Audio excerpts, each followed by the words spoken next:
তো এটা হচ্ছে জেএসসি 2019 বিজ্ঞান প্রশ্ন, এটার এমসিকিউ সলিউশন এখন আমি তোমাদেরকে দিব। তো এটা হচ্ছে এমসিকিউ 2019 জেএসসি বোর্ড প্রশ্ন, ঢাকা বোর্ডের। তো এখানে ফার্স্টেই চলে এসেছে কোনটি গুচ্ছ ফল।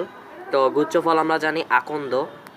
কোনটি তড়িৎ বিশ্লেষ্য পদার্থ, যা হচ্ছে লবণ, যা বিগলিত অবস্থায় তড়িৎ বিশ্লেষণ করে।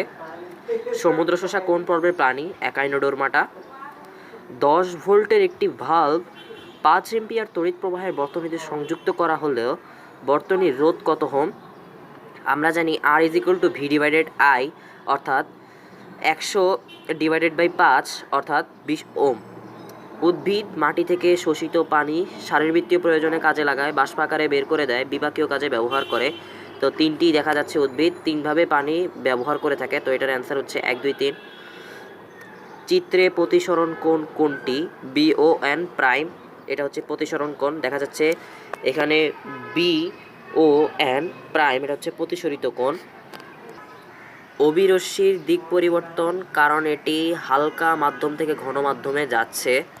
উদ্দীপক থেকে দেখা যাচ্ছে যে অভিরশ্মি হালকা থেকে ঘন মাধ্যমে যাচ্ছে, অর্থাৎ এখানে খালি একটি যাচ্ছে, অবিলম্ব বরাবর কিন্তু আপাতিত হয়নি। এজন্য আমরা অ্যান্সার ক 1। কোনটি ভেদ্য পর্দা।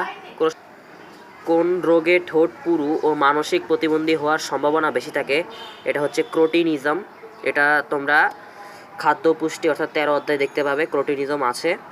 কোনটি ধারা মিষ্টি আলুর প্রজনন ঘটে। এটা হচ্ছে মূল, এটা 4র্থ অধ্যায় দিতে পারবে উদ্ভিদের বংশবৃদ্ধিতে। ট্রিটিয়াম কোন মৌলের আইসোটোপ। এটা 6ষ্ঠ অধ্যায়। হাইড্রোজেন দেখতে পারবে, কারণ হাইড্রোজেনের 3টি আইসোটোপ, ডিউট্রিয়াম, ট্রিটিয়াম এইসব। মানবদেহে ছাঁকুনি যন্ত্রটি কোন বর্জ্য পদার্থ রক্ত থেকে পৃথক করে। এটা হচ্ছে ইউরিয়া। 5ম অধ্যায়ের একেবারে শেষ পেজে তোমরা এটি দেখতে পারবে। তড়িৎ প্রবাহের একক কি। এটা হচ্ছে এম্পিয়ার। এটা 9ম অধ্যায়ে তোমরা পেয়ে যাবে। ক্যালসিয়াম সালফেটের একটি অণুতে কয়টি পরমাণু আছে। ক্যালসিয়াম সালফেটের একটি অণুতে 6টি পরমাণু থাকে। কোন ফুলটি বর্ণহীন এবং পরাগরেণু হালকা। এটা হচ্ছে ধানের পরাগরেণু হালকা এবং যেটা বর্ণহীন। বিজ্ঞান শিক্ষক শ্রেণীতে একটি কোষ বিভাজন নিয়ে আলোচনা করছিলেন, তিনি এ সময় বললেন, এতে প্রথম পর্যায়ে প্রতিটি কোষ 4টি ক্রোমোজোম থাকলেও শেষ পর্যায়ে এসে 2টি ক্রোমোজোমে পরিণত হয়। এটা বুঝে যাচ্ছে এটা হচ্ছে মিওসিস কোষ বিভাজন। তো মিওসিস কোষ বিভাজনটি কোথায় সংগঠিত হয়, অর্থাৎ মিওসিস কোষ বিভাজনটি উদ্ভিদের পরাগধানীতে সংগঠিত হয়। তো অ্যান্সার হচ্ছে উদ্ভিদের পরাগধানীতে। উল্লিখিত বিভাজনটি সংগঠনের পর কোষগুলো হবে, আমি বইয়ে 3টি পেয়েছি, জনন কোষে, ডিপ্লয়েড কোষে, হ্যাপ্লয়েড কোষে। এটা তোমাদের মিওসিসের বৈশিষ্ট্যর 1 নম্বরে দেখতে পাবে, জনন এবং মানে ডিপ্লয়েড এবং হ্যাপ্লয়েড কোষে। আর আমরা জানি জনন কোষে মিওসিস কোষ বিভাজন ঘটে থাকে। মানব চক্ষুর আলোকগ্রাহী অংশ কোনটি। এটা হচ্ছে রেটিনা। এটা তোমরা আলো চ্যাপ্টারে অর্থাৎ 11 অধ্যায় চ্যাপ্টারে দেখতে পাবে। সৌরজগতের 3য় সর্বোচ্চ উপগ্রহ রয়েছে কোন গ্রহের। এটা হচ্ছে ইউরেনাস।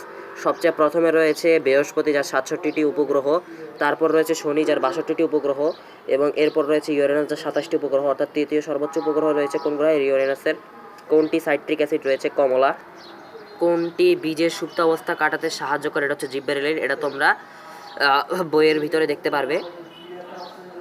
কোন আমিষের সহজ পাচ্যতর গুণক 1। এটা হচ্ছে ডিম এবং মায়ের দুধে সহজ পাচ্যতর গুণক 1 রয়েছে, অর্থাৎ এর 100 ভাগই দেহে শোষিত এবং দেহের রক্ষণাবেক্ষণে কাজ করে।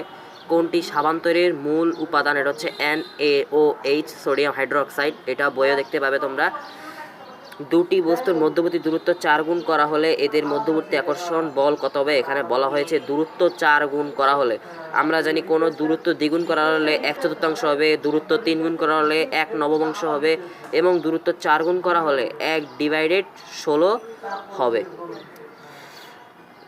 বস্তু ওজন কোথায় সবচেয়ে বেশি হয়। এটা হচ্ছে মেরু অঞ্চলে 9 তো মেরু অঞ্চলে 9.83 সবচেয়ে বেশি, সেখানে ওজন ধরা হয়। NaOH plus A Na2SO4 plus H2O। তো এখানে বিক্রিয়ক প্রথম যৌগের পরমাণু সংখ্যা কয়টি। এটা হচ্ছে 3। এই যৌগটি ব্যবহৃত হয় সার কারখানায় এবং রেয়ন তৈরিতে। আমরা জানি সোডিয়াম হাইড্রোক্সাইড সার কারখানায়, রেয়ন তৈরিতে এবং এটি সাবান তৈরির মূল উপাদান। খাদ্যদ্রব্য হজম করতে তো হাইড্রোক্লোরিক অ্যাসিড দরকার হয়, অর্থাৎ এটার অ্যান্সার হচ্ছে 2 আর 3। পুকুরের বাস্তুসংস্থানে কোনটি তৃতীয় স্তরের খাদক? এটা হচ্ছে কচ্ছপ, এটা তোমরা 14দশ অধ্যায়ে দেখতে পাবে। পাকস্থলীর অ্যাসিডিটি নিরাময় কোনটি উপযোগী? এটা হচ্ছে অ্যালুমিনিয়াম হাইড্রোক্সাইড AlOH3। কোন প্রাণীটির ত্বক শুষ্ক? এটা হচ্ছে সাপ, যা হচ্ছে রেপ্টেলিয়া বা সরীসৃপ শ্রেণীর অন্তর্ভুক্ত। ভিডিওটি ভালো লাগলে কমেন্ট করবে, সাবস্ক্রাইব করবে এবং লাইক করবে। আর যদি কোনো প্রশ্নের অ্যান্সার তোমাদের ভিন্ন মনে হয় কমেন্ট করে জানাবে, আমি সেটার উত্তর দিয়ে দিব।